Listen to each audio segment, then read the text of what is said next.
बिस्मिल्लाहिर्रहमानिर्रहीम। आज के इस लेक्चर में हमने बैक्टीरियोफेज का लाइफ साइकिल डिस्कस करना है और ये दो तरह का लॉन्ग क्वेश्चन है। इसमें पूछा जाता है कि बैक्टीरियोफेज का लाइटिक साइकिल बयान करें या फिर लाइसोजेनिक साइकिल बयान करें। तो ये देखते हैं कि बैक्टीरियोफेज किस तरह से अपना साइकिल कंप्लीट करता है। सबसे पहले आपको ये पता होना चाहिए कि बैक्टीरियोफेज क्या है। बैक्टीरियोफेज एक ऐसा वायरस है जो बैक्टीरिया पे अटैक करता है और उसी के अंदर अपनी तादाद को बढ़ाता है, रेप्लिकेट करता है। बैक्टीरियोफेज के मीनिंग क्या है? बैक्टीरियल ईटर, यानी कि ऐसे वायरसेस जो बैक्टीरिया को नुकसान पहुंचाते हैं, ऐसे वायरसेस जो बैक्टीरिया के अंदर ही रेप्लिकेट करते हैं और उन्हीं के अंदर आप ये कह सकते हैं कि मल्टीप्लाई होते रहते हैं। इसी वजह से इसका नाम बैक्टीरियोफेज है। बैक्टीरियोफेज अपना लाइफ साइकिल दो तरह से मुकम्मल करता है। The first one that is lytic cycle and the second one that is lysogenic cycle. Bacteriophage अपने होस्ट सेल से बहुत छोटे होते हैं और समटाइम ये 1000 टाइम अपने होस्ट सेल से छोटे हो सकते हैं। तो आइए देखते हैं कि बैक्टीरियोफेज अपना लाइटिक साइकिल मुकम्मल कैसे करता है। लाइटिक जो वर्ड है वो निकला है लाइसिस से, जिसके मीनिंग है ब्रेक डाउन, बस्टिंग, क्योंकि इसमें बैक्टीरिया का सेल टूट जाता है, बस्ट कर जाता है। ये जो साइक्लिक प्रोसेस है, इसकी जो पहला आप कह सकते हैं कि स्टेप है या जो पहला इसका अब स्टेज है वो है अटैचमेंट। लेकिन इससे पहले भी एक छोटा सा प्रोसेस होता है जिसको लैंडिंग कहते हैं। लैंडिंग साइक्लिक प्रोसेस का हिस्सा तो नहीं है, लेकिन फिर भी जो बैक्टीरियोफेज है वो बैक्टीरिया की तरफ मूव करते हैं ड्यू टू मीडियम, जिस मीडियम के अंदर ये प्रेजेंट है। फॉर एग्जांपल अगर ये कल्चर मीडियम के अंदर हैं या किसी लिविंग मीडियम के अंदर हैं, तो वो मीडियम की वजह से जब वो मूव करते हैं बैक्टीरिया सेल की तरफ, तो उस प्रोसेस को लैंडिंग का नाम देते हैं। लेकिन ये साइक्लिक प्रोसेस का हिस्सा नहीं होते। इसके पहले स्टेज है दैट इज अटैचमेंट। अटैचमेंट क्या है? इसको दूसरा नाम देते हैं एड्सॉर्प्शन का। अटैचमेंट या एड्सॉर्प्शन ये ऐसा प्रोसेस है जिसमें जो बैक्टीरियल सेल है उसके साथ वायरस जाके जुड़ जाता है। बैक्टीरियल सेल वॉल के ऊपर स्पेसिफिक रिसेप्टर्स होते हैं in the form of glycoproteins. In glycoprotein की वजह से जो वायरस है वो जाके बैक्टीरिया सेल के साथ अटैच हो जाता है। इसका ये अटैच होना एक्चुअली क्या कहलाता है? अटैचमेंट या एड्सॉर्प्शन का प्रोसेस कहलाता है। ठीक हो गया जी। तो जैसे ही बैक्टीरियो साइकिल में शो करें, जैसे ही ये बैक्टीरियोफेज सेल के साथ अटैच होता है तो इसकी जो बेस प्लेट है, बैक्टीरियोफेज की जो बेस प्लेट है, वहां से एंजाइम निकलते हैं जिनका नाम है लाइसोजाइम। ये लाइसोजाइम क्या करते हैं? इन लाइसोजाइम का क्या काम है? ये लाइसोजाइम बैक्टीरिया की सेल वॉल को डिसॉल्व कर देते हैं, जिसकी वजह से यहाँ पे एक स्पोर बन जाता है। अच्छा, पोर बनने के बाद ये जो बैक्टीरियोफेज की टेल है ना, इसके टेल के अंदर एक ट्यूब लाइक स्ट्रक्चर है जिसको कोर कहते हैं। अगर आप लोग ये डायग्राम देखें, इधर फोकस करें, ये फर्ज करें आपके सामने एक बैक्टीरियोफेज का डायग्राम है। अच्छा, इसमें अगर गौर करें तो ये इसका हेड है, इसके अंदर ये डीएनए है। इसकी ये टेल के अंदर देखें, आपको एक ब्लैक कलर की ट्यूब नजर आ रही है, इसको कोर कहते हैं। और इसके ऊपर ये एक शीथ बनी हुई है जो प्रोटीन की बनी हुई है। अच्छा, यहाँ बेस प्लेट है लास्ट पे और ये दो इसके टेल फाइबर्स हैं। अच्छा, जैसे ही ये उसके साथ एक वीक यूनियन बना लेता है, उसके बाद वहां से एंजाइम रिलीज होते हैं और ये जो शीथ है ये कॉन्ट्रैक्ट करती है। तो शीथ के कॉन्ट्रैक्ट करने की वजह से जो इसका कोर है वो सेल के अंदर दाखिल हो जाता है। किसका कोर? बैक्टीरियोफेज का कोर। जो ट्यूब है वो इसके अंदर दाखिल हो जाती है, वे बन जाता है, रास्ता बन जाता है। अच्छा, फिर क्या होगा? ये जो बैक्टीरियोफेज है ये अपना डीएनए इंजेक्ट करता है बैक्टीरिया के सेल के अंदर और कहता है कि ऐसे ही इंजेक्ट करता है जैसे कोई सिरिंज इस्तेमाल की जाती है कोई वैक्सीन बॉडी के अंदर इंजेक्ट करने के लिए, या कोई और आप कह सकते हैं मेडिसिन वगैरह बॉडी के अंदर इंजेक्ट करने के लिए इस्तेमाल की जाती है। ऐसे ही फोर्स के साथ अपने डीएनए को सेल के अंदर इंजेक्ट करता है और ये एनर्जी बैक्टीरिया के सेल से ही हासिल करता है बैक्टीरियोफेज। तो यहाँ पे ये दो स्टेजेस मुकम्मल हुई। पहली अटैचमेंट थी और दूसरी है पेनिट्रेशन। पेनिट्रेशन के बाद ये जो प्रोसेस हुआ है जिसमें इसने अपना डीएनए बैक्टीरिया के सेल के अंदर इंजेक्ट किया है, इसके बाद मजीद दो तरह की पॉसिबिलिटी है, या तो साइकिल चलेगा लाइटिक साइकिल या फिर लाइसोजेनिक। हम पहले डिस्कस करते हैं लाइटिक साइकिल। लाइटिक साइकिल में जो तीसरी स्टेज होगी वो है control on biosynthetic machinery. Bacterial cell का जो डीएनए है वो नो डाउट कि वो एग्जिस्ट करता है, वो डिकम्पोज नहीं होता, लेकिन जो वायरस का डीएनए है जैसे ही बैक्टीरिया के सेल के अंदर आता है उनके एंजाइम को अपने कंट्रोल में ले लेता है। उनकी बायोसिंथेटिक मशीनरी एक्चुअली है ही एंजाइम्स हैं। ये सारे सीरीज में चलने वाले एंजाइम हैं जो एनाबॉलिक रिएक्शन में इन्वॉल्व होते हैं, जो सिंपल सब्सटेंसेस को इस्तेमाल करते हुए कॉम्प्लेक्स सब्सटेंसेस बनाते हैं। तो बायोसिंथेटिक मशीनरी में क्या होगा, जो बैक्टीरियोफेज का डीएनए है वो एंजाइम बैक्टीरिया के इस्तेमाल करके अपने डीएनए की रेप्लिकेशन करवाएगा, डीएनए की मल्टीपल कॉपीज बनना शुरू हो जाएंगी। फिर क्या होगा, साथ में प्रोटीन भी बनेगी, किसकी, वायरसेस की। इसका मतलब हरगिज ये नहीं है कि बैक्टीरिया का डीएनए वहां से खत्म हो जाता है, वो भी एग्जिस्ट करता है। तो यहाँ पे डायग्राम में देखें, इस डायग्राम के अंदर ये ब्लू कलर के जो हमने बनाए हैं ये बैक्टीरियल डीएनए है सारे, bacterial DNA sorry bacteriophage DNA, bacteriophage DNA. और ये जो ब्लैक में आपको नजर आ रही हैं ये एक्चुअली प्रोटीन्स हैं, किसकी, बैक्टीरियोफेज की, यानी कि वायरल प्रोटीन्स। अच्छा, ये तो था किस वजह से, ये by taking control on the biosynthetic machinery. और इसमें आप ये भी लिख सकते हैं कि यहाँ पे रेप्लिकेशन हुई है और यहाँ अब ट्रांसक्रिप्शन और ट्रांसलेशन हुई है, प्रोटीन तैयार हुई है। इसके बाद होगी मैच्योरेशन। तो मैच्योरेशन में क्या होगा, एम्प्टी हेड बनेंगे पहले, यानी कि इसमें आप ये कह सकते हैं कि जो वायरस ने अपनी प्रोटीन्स बनाई थी वो प्रोटीन ऑर्गेनाइज होंगी और उसकी ऑर्गेनाइजेशन से, अरेंजमेंट से एम्प्टी हेड बनेंगे। ये सारे के सारे एम्प्टी हेड्स हैं, empty head of virus, empty heads. और इसके साथ में आपको वायरल डीएनए भी नजर आ रहा है, वायरल इनके बैक्टीरियोफेज डीएनए। अच्छा, ये है मैच्योरेशन, आस्ता आस्ता वो मैच्योर होते चले जा रहे हैं। नेक्स्ट इससे क्या होगा कि मैच्योर होने के बाद ये जो बैक्टीरियोफेज है, यहाँ मैंने कुछ डायग्राम इसको ब्लैंक छोड़ा हुआ है ताकि आपको बता सकूं कि मैंने डायग्राम स्केच कैसे किए। ये स्केल से लाइनें लगाई हैं सिंपल, और इसको हम इस तरह से इन दोनों को आपस में मिला देते हैं ऐसे, ये देखिए ये, और इसके साथ आप यहाँ पे अंदर की तरफ प्लाज्मा मेम्ब्रेन बना सकते हैं,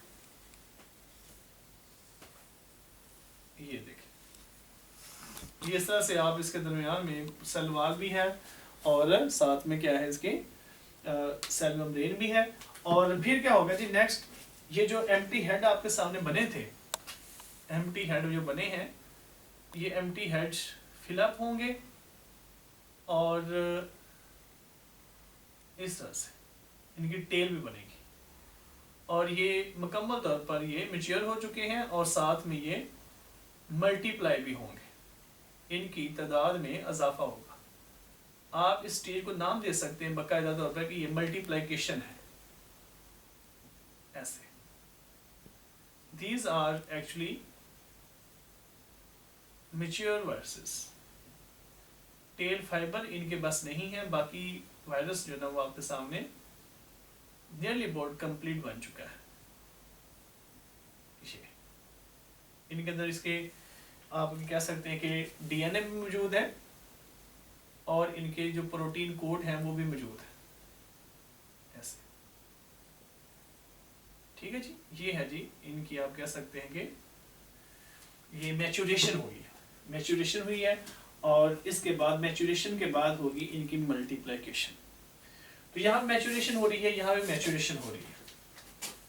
मैच्योरेशन, ये दोनों स्टेजेस एक्चुअली एक दूसरे से साथ रिलेट करती हैं, मैच्योरेशन और मल्टीप्लिकेशन। ये मैच्योर हो गया।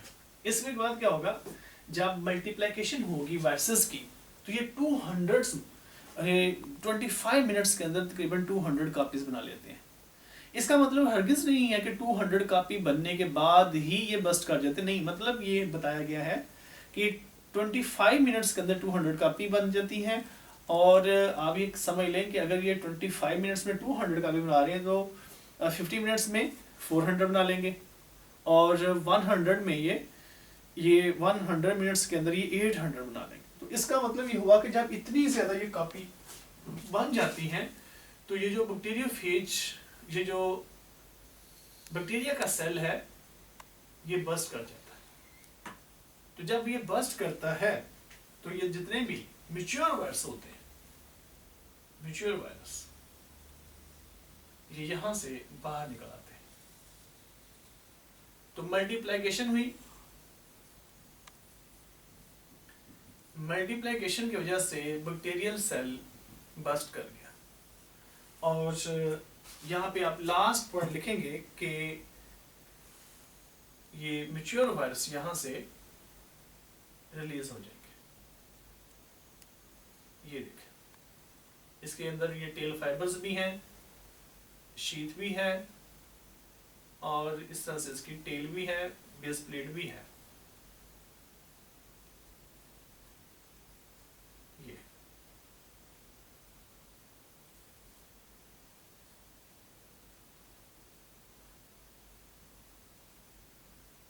ये देखें, तो इस तरह से ये मैच्योर वायरसेस हैं। यहाँ पे इसके आप चाहें तो ये बेस प्लेट बना सकते हैं, सॉरी शीट बना सकते हैं इसे। ये मैच्योर वायरस, यहाँ पे इसका डीएनए है ये। और ये नेक्स्ट, इसको कहेंगे आप, इस प्रोसेस को कहेंगे रिलीजिंग प्रोसेस। रिलीज, यहाँ से ये नेक्स्ट आगे अगले सेल में जाके ये नेक्स्ट साइकिल को जाके डैमेज करना शुरू कर देंगे। अब इस साइक्लिक प्रोसेस के अंदर गौर करें तो बैक्टीरियल सेल बस्ट करके, इस वजह से इसको हम नाम देते हैं लाइटिक साइकिल, लाइटिक साइकिल। और वो बैक्टीरियोफेज जिसकी वजह से ये साइक्लिक प्रोसेस हुआ है, उस फेज को, उस बैक्टीरियोफेज का एक स्पेसिफिक नेम है जिसको कहते हैं विरुलेंट फेज।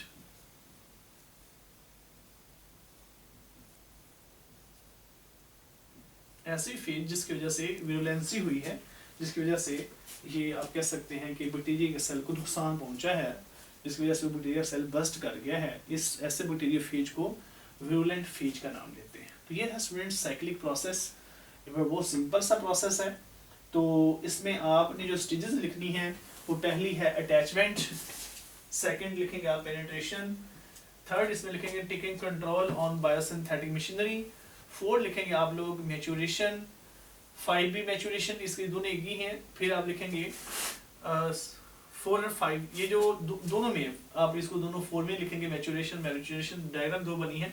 फिफ्थ जिसकी है मल्टीप्लिकेशन, और फाइनल रिलीज या रिलीजिंग ऑफ बैक्टीरियोफेज या मैच्योर बैक्टीरियोफेज। ये स्टूडेंट्स इस तरह से आपका ये साइक्लिक प्रोसेस मुकम्मल होगा। अब यहाँ पे एक और क्वेश्चन है, लाइसोजेनिक साइकिल कैसे मुकम्मल होता है। लाइसोजेनिक साइकिल एक ऐसा प्रोसेस है जिसमें बैक्टीरियोफेज का डीएनए उसकी बायोसिंथेटिक मशीनरी को अपने कंट्रोल में नहीं लेता, बल्कि दोनों ही एक साथ एग्जिस्ट करते हैं। मैं जरा इसके डायग्राम आपके सामने स्केच करता हूँ। उसका वो अपना जो पोर्शन है उसका वो उतना ही मतलब काम लेता है जितना उसको नेसेसरी है, चाहिए। फर्स्ट करें ये इस तरह से एक बैक्टीरियल सेल है, ये बैक्टीरियल सेल है स्टूडेंट्स, और इस तरह से ये इसकी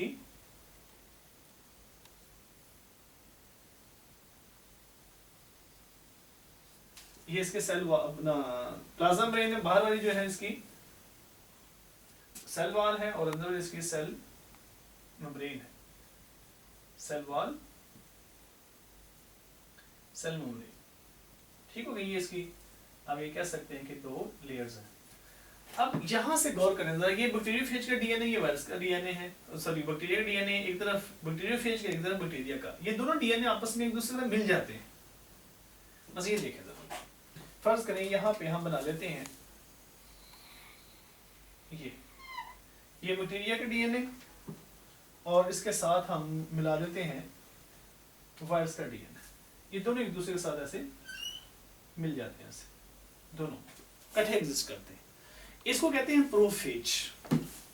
ऐसा डीएनए जिसमें बैक्टीरिया का और फेज का डीएनए हो, उसको क्या कहते हैं?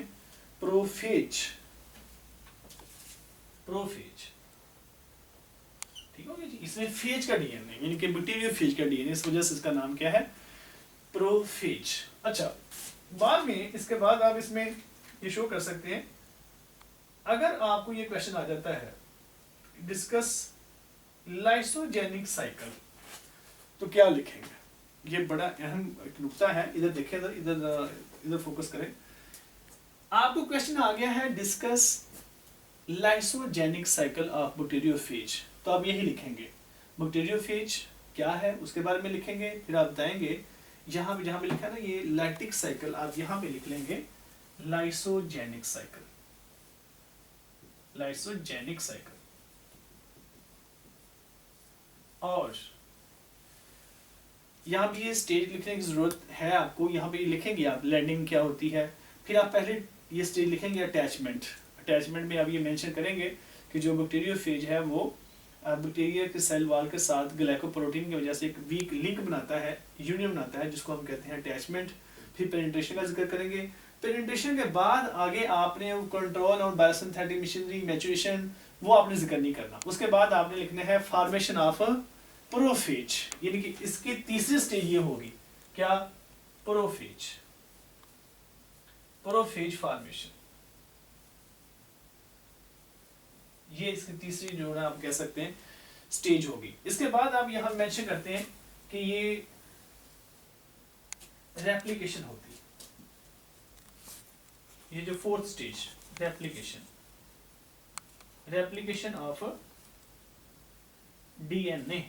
यहां पे क्या होगा कि फर्ज करें ये एक सेल है बैक्टीरियोफेज, यहाँ पे बैक्टीरियोफेज का डीएनए इसके अंदर मौजूद है और ये आपके सामने एक बैक्टीरियल सेल है। और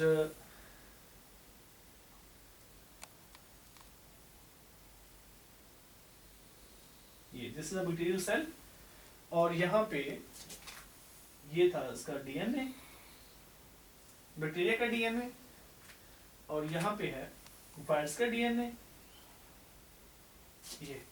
ये दोनों की एक कॉपी बन जाएगी इस तरह से, ऐसे ये डुप्लीकेशन होगी। ये देखिए 1 से 2 बन गए, तो साथ में आपके सामने देखें 2 बन गए, 2 बैक्टीरिया के और 2 ही बैक्टीरियोफेज यानी के वायरस के डीएनए बन गए। ये है रेप्लिकेशन ऑफ डीएनए। ये दोनों एक दूसरे से अलग अलग हो जाते हैं और इस तरह से इनमें बाइनरी फिशन का प्रोसेस होता है। Binary fission,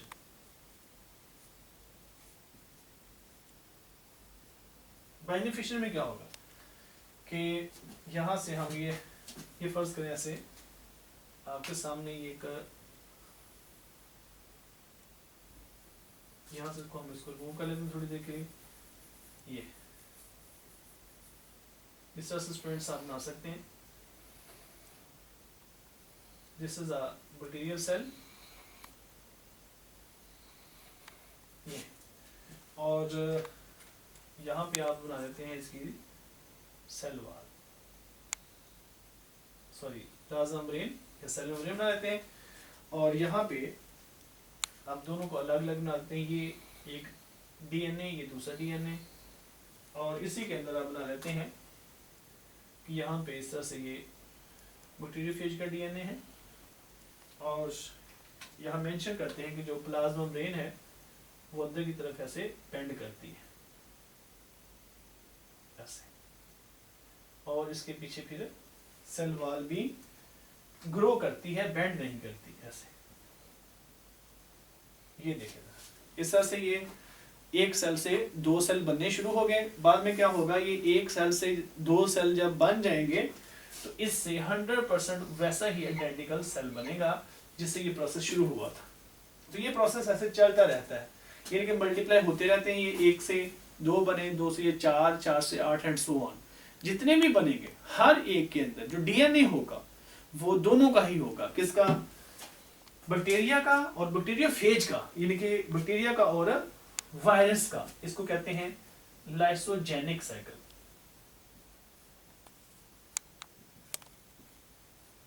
lysogenic cycle. और इस फेज को, यानी कि इस तरह की अपना बैक्टीरियोफेज को, इस तरह के वायरस को नाम देते हैं टेम्परेट फेज का। Temperate phase. ऐसे बैक्टीरियोफेज को क्या नाम देंगे, ऐसे वायरस को क्या नाम देंगे, टेम्परेट फेज। और इस साइक्लिक प्रोसेस को कहते हैं लाइसोजेनिक साइकिल। ठीक हो गया। और इसमें आपने पहली स्टेज वही लिखनी है, अटैचमेंट। यहां से शुरू करेंगे आप। पहले आप लिखेंगे अटैचमेंट, फिर आप लिखेंगे पेनिट्रेशन, पेनिट्रेशन के बाद आप फिर ये साइक्लिक प्रोसेस में आ जाएंगे। ठीक है। पहले आपने ये नॉन साइक्लिक प्रोसेस शुरू करने की ये स्टेज है, ये स्टेज, उसके बाद आप इधर आएंगे ऐसे। अच्छा, समटाइम ऐसा होता है कि बैक्टीरिया का डीएनए और वायरस का डीएनए रेप्लिकेशन के दौरान, सेल की तकसीम के दौरान ये एक दूसरे से अलग अलग हो जाते हैं। अगर कभी ऐसा हो जाए कि दोनों डीएनए एक साथ पाए जा रहे थे लेकिन बाय चांस वो अलग हो गए, इनके अलग होने की वजह से दोबारा से लैटिक साइकिल शुरू हो जाता है। अगर दोबारा लैटिक साइकिल शुरू हो जाए तो इस प्रोसेस को कहते हैं इंडक्शन। इंडक्शन। तो इंडक्शन एक ऐसा प्रोसेस है जिसमें बैक्टीरियोफेज का और बैक्टीरिया का डीएनए एक दूसरे से अलग अलग हो जाते हैं और अगेन लैटिक साइकिल स्टार्ट हो जाता है। या ये कह सकते हैं कि लैटिक साइकिल का स्टार्ट होना due to the separation of bacterial DNA and viral DNA. This process is called as induction process. तो ये था स्टूडेंट्स ये आज का लेक्चर। इसमें आपने ये इसको अगर ये क्वेश्चन आता है तो इसको अलग से डिस्कस करेंगे, ये आता है तो इसको अलग से डिस्कस करेंगे। डायग्राम आपके खूबसूरत होनी चाहिए। इंशाल्लाह आपका क्वेश्चन बहुत अच्छा अटेम्प्ट होगा। अपना बहुत ख्याल रखें और वीडियो को शेयर करते रहें। अगर आप वीडियो को डाउनलोड करते हैं, डेफिनेटली आप लोग सुनते तो हैं, ये सारी बातें जितनी भी मैंने यहाँ डिस्कस की हैं इनको बहुत अच्छे तरीके से सुना करें, इसको बड़े अच्छे तरीके से मेमोराइज करें, चीज़ों को सीखा करें, फिर आप उनको डिस्कस किया करें अपने स्टूडेंट्स के साथ, अपने कुलीग के साथ, अपने क्लास फेलो के साथ, और ऐसी वीडियोस को मैक्सिमम लोगों तक शेयर भी किया करें। बहुत शुक्रिया, अपना बहुत ख्याल रखिएगा। अल्लाह हाफ़िज़।